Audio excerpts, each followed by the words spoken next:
Welcome to ePathshala PG courses on computer science. The course is about web technology and we are going to see the fourth module about the markup languages. The objective of the module will know about all the markup languages, and the module also provide an introduction about the HTML, and we will also see the basic tags that works in an HTML like hyperlinks, tables, formatting, heading, paragraphs, etc. And before we go into the markup languages, let us know about some of the terminologies like what is a web server, website, web page, home page, etc. What is a web server? We have seen lot of things in the previous modules. It is a system on the internet containing one or more website. What is a website? It is a collection of one or more web pages. We can also create our own websites. So, it is a collection of web pages. What is a web page? It is a single disk file with a single file name. And what is a home page? It is the first page in website. So, now this module is about how to develop websites and how to develop web pages. So, we need to know what is a web server. It contains all the websites, the information about the web pages, contains about the information collection of websites, it contains the information of web pages, and we need to know what is a home page. It is the first page in website. And we have seen lot of things about how an email works, how an instant messaging works, how an web works, what is a protocol in order to make the web works, how to transfer information in the internet, everything. Okay. Now, we will see that how these information are stored in a web, in a World Wide Web. So, the World Wide Web has got informations that are stored in the form of web pages.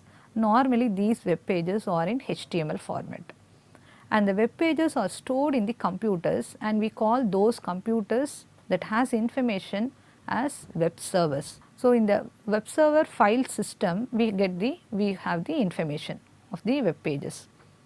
The computer or the system, the one that is reading the pages is called the web client, and normally these informations are read through a web browser, that is a software sitting in the client side.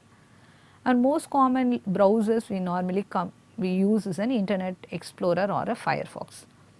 The web server normally waits for the request from the web client over the internet. Any of the web server, you will know that we have already listed in the previous module. It is an IIS server, it is an Internet Information Server or an Apache server, Tomcat server and Java Sun server. There are a lot of web servers out there. So, here we need to make our web works, a web browser. We get into different terminologies like web browser, web server, and then web informations are available in an HTML format, all these things. Now, who defines this web standards? The web standards are not defined by Microsoft or any other browser companies. They are defined by a consortium called a World Wide Web Consortium. This in short we call it as W3C. The specifications form the web standards. So, any of the markup languages are approved or made as a standard by this consortium, that is the W3C consortium. So, HTML, CSS, there are several standards available to develop web pages. HTML, CSS, XML, XHTML and so on, we will see one by one here. And it is an important quote from W3C. The goal of W3C is to provide an universal access, which means that to make the web accessible to all technologies, to all people all over the world through an internet, and make the information to make it usefully for all the users by creating a semantic web. So, we need to have a software environment that permits every user to make the best use of the resources available on the web, and then whatever web we use through the internet should be a place of trust. So, they call it as a web of trust. This is to guide why the third goal is to have the information legally, commercially, and so considering all the social issues raised by the technologies. And the history of the markup languages. How does this markup languages come into existence? When you start developing a World Wide Web, we know that all the informations are available as web pages, and in order to create a web page, we need a language like markup languages. Markup languages are not like programming languages, they are like presentation languages. What is the meaning of markup? So, it actually provides instructions for a document, which means that it is like annotating a document. Markupping means that annotating a document. So, if you annotate a document, it is like instructions that are available on a manuscript to instruct the software or the browser to instruct the browser to display how the document should be presented in its form. So, we need to have markup languages. So, only the web pages are created in a like a simple text file, but once it is created, the presentation style is given by the markup languages. So, in the early 90s we have a language called generalized markup language.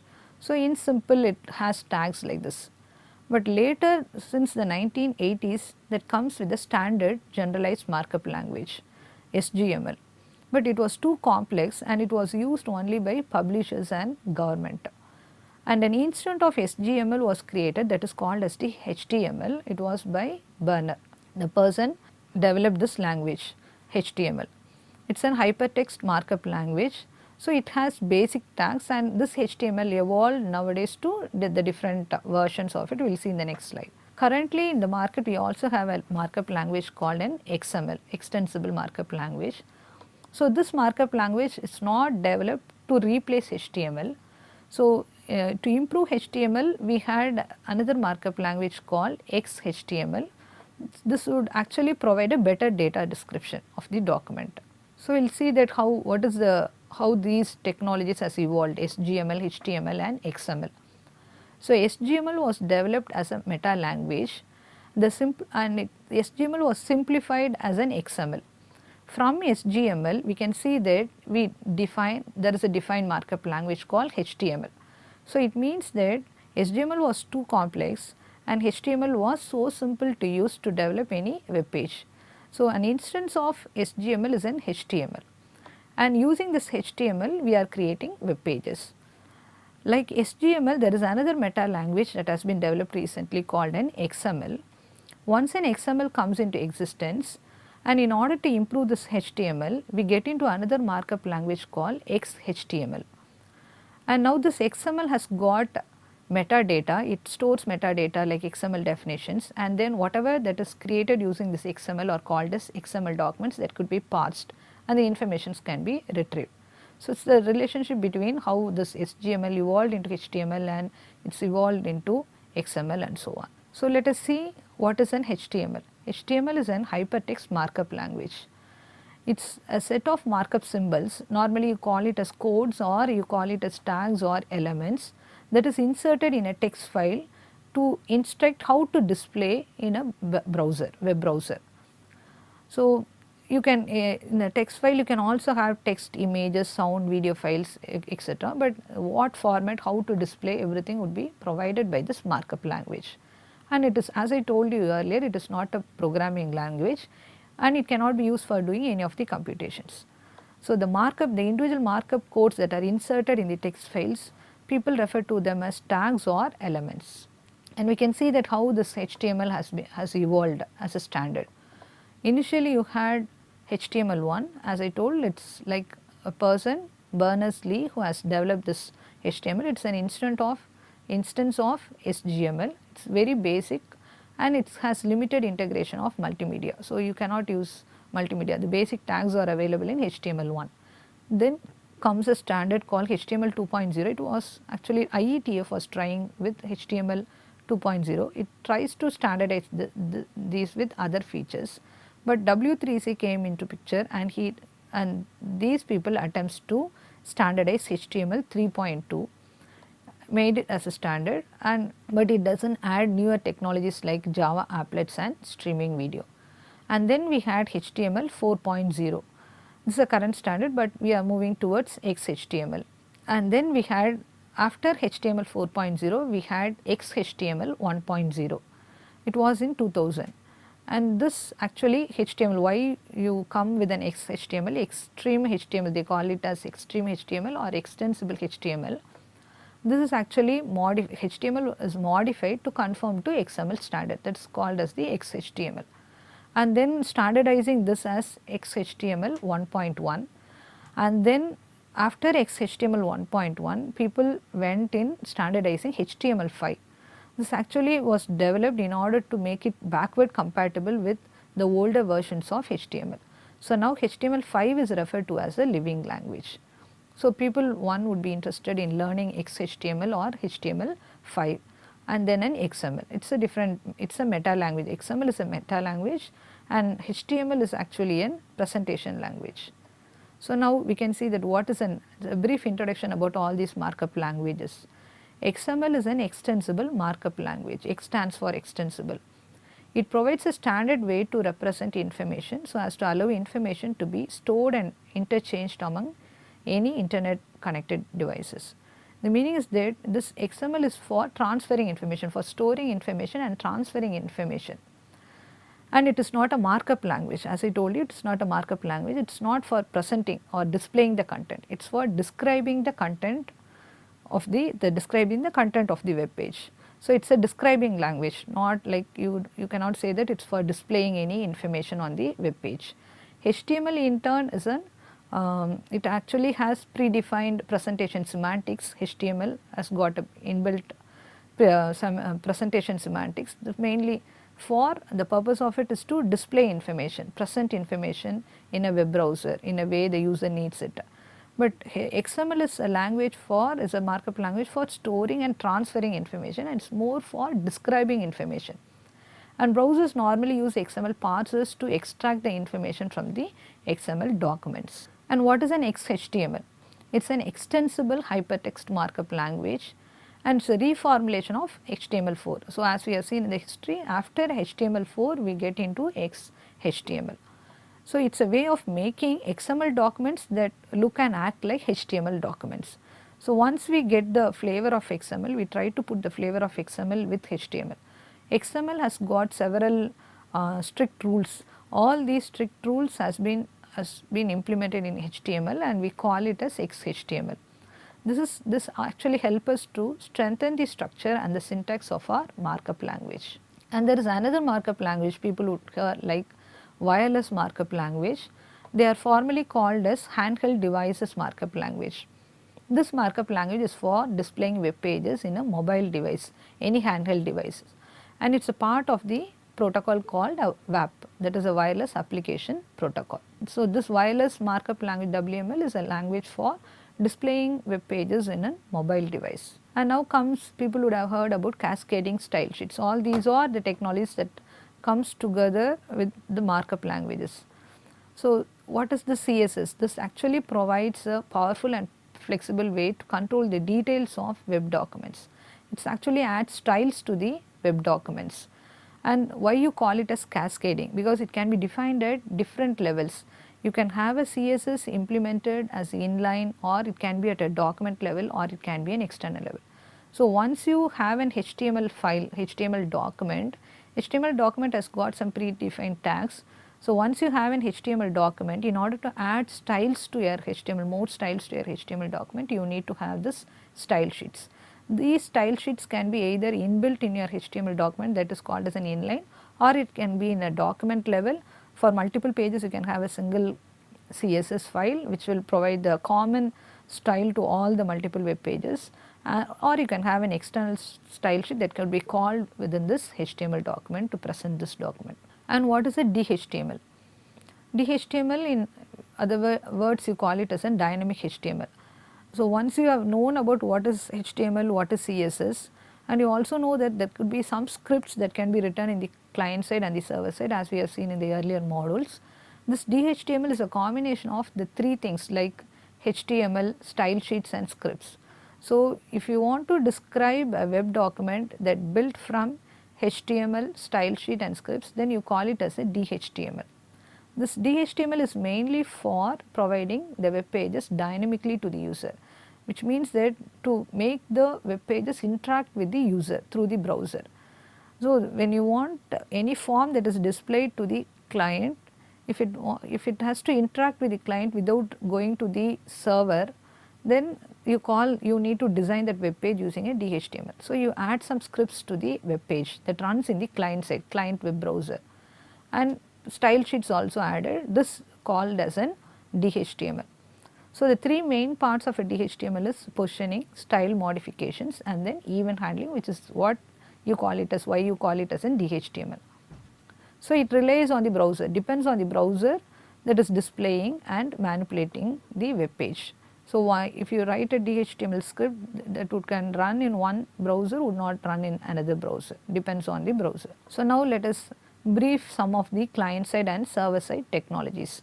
Getting into the client side technologies, you can see that HTML, this is for creating the web pages, XML is for creating XML documents. We have seen about the cascading style sheets that can add styles to these web pages. Some of the scripting languages that can be implemented in the client side like JavaScript, VBScript, Java applets, activist controls, plugins and helpers applications. These are all events that can run in the client side. In the server side, you can see that there are technologies like CGI, Perl, PHP, Cold Fusion, so on. And some of these scripting languages like server side JavaScript is there, ASP, JSP, Java servlets, ISAPI, NSAPI programs. So, we will see in detail in the forthcoming modules. So, now we are started with the client side markup languages called an HTML. So, getting into the details of HTML, we will see what is a HTML document first. So, HTML documents are simple text documents. We use simple ASCII text files and we will save it as .html or .htm, and we create these HTML documents using a notepad or TextEdit if you are using a Mac OS. And we can also use HTML editors. There are editors like this. Say for example, there are editors like Dreamweaver, Front Page, Go Live, but it is not advisable to use editors. You will not know that how it works. It gives its own tags and adds many codes which you will not understand what is happening. So, better to have a notepad and type your own tags to make it presentable to you. So, HTML editors are also called as what you see is what you get. And now coming to what is the structure of an HTML document. The HTML document contains text and then it contains the whole text, and it uses the file extension like .html or .hm, and then the document contains tags which are also called as elements. And to provide more information about these elements or to have the behavior, how the element should behave, we can also have attributes. So, this embedded tags provide instruction for the structure and appearance of the content. This HTML document is divided into two parts like head and body. The head contains information about the document. So, it contains the title of the page which normally appears at the top of the browser window, the meta tags which is used to describe the content, used by not only by search engines. When you search for information, it searches this meta tags to fetch whether this information is relevant for that search content. And then it also, this head part section also contains the script code, the JavaScript, and the style sheets that generally require statements in the document head. The body part contains the actual content of the document. This is the part that will be displayed in the browser window. The head is not displayed, the body part is what displayed. So, you can see a sample HTML document. It starts with a tag. Every tag has an angle bracket, an open angle bracket and a closing angle bracket. So, it starts with a tag like HTML and there is a closing tag for HTML. And there are two sections for a HTML document, the head section and the body section. And the head tag is opened and then closed. You can see that a closed tag will have an angle bracket and there is a slash. And in the head tag there is a title of the web page, and the body tag you have the content of the document. So, what about HTML tags? All HTML tags are made of a tag name, as I have told you now, and they are sometimes followed by a list of attributes. It is optional, and these tags will appear between the angle brackets we have seen earlier, and nothing within the brackets will be displayed by the browser unless it is incorrectly written. If you do not close the bracket, then that would appear as a text in your browser window. Attributes are properties that gives the behavior of this, that actually says the behavior of this tag, that extend or refine the tags functions. Now, we can see the basic syntax, most but not all. So, all the tags, most of the tags in HTML have a start tag and an end tag. We can see that a start tag is embedded within two angle brackets. A closing tag is embedded within angle bracket, but you can see that there is a slash. So, H1 is a tag, predefined tag in HTML, it is heading 1, size heading 1, and the content that is displayed is hello world. And the basic document structure has got a header and the body.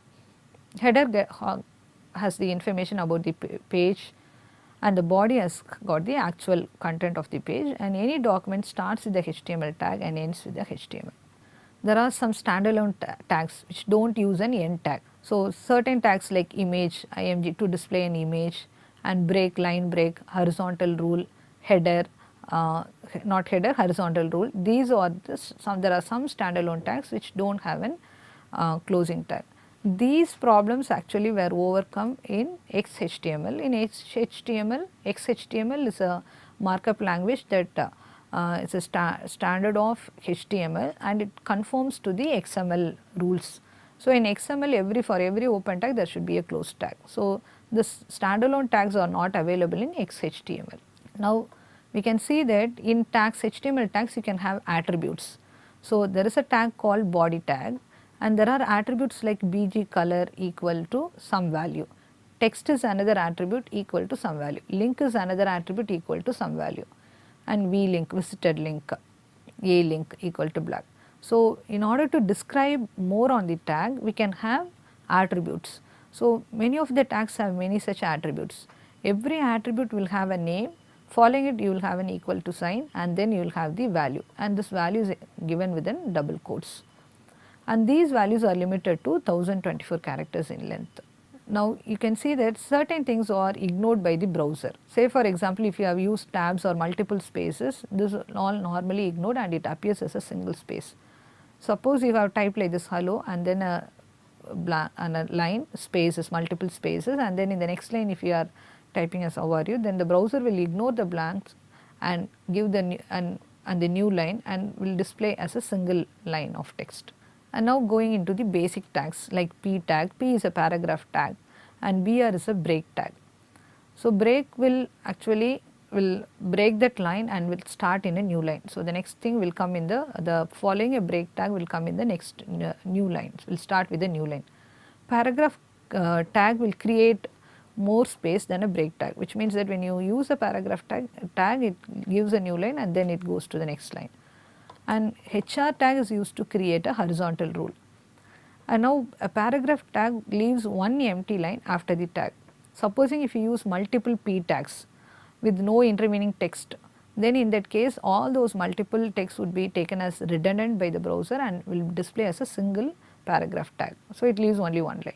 Now, the line break is giving a break is br, and this tag breaks the line and starts the text as a new line at a new line. So, if it will not add an empty line like a paragraph tag, and if you use multiple br tags, then that will display multiple line breaks. And with the horizontal rule HR tag, we can use attributes like width, which will give the width, the line would be of width. Free tag is displayed in a monospaced font, and then you can have a tag like EM, it is an emphasis, normally the browser displays as italics.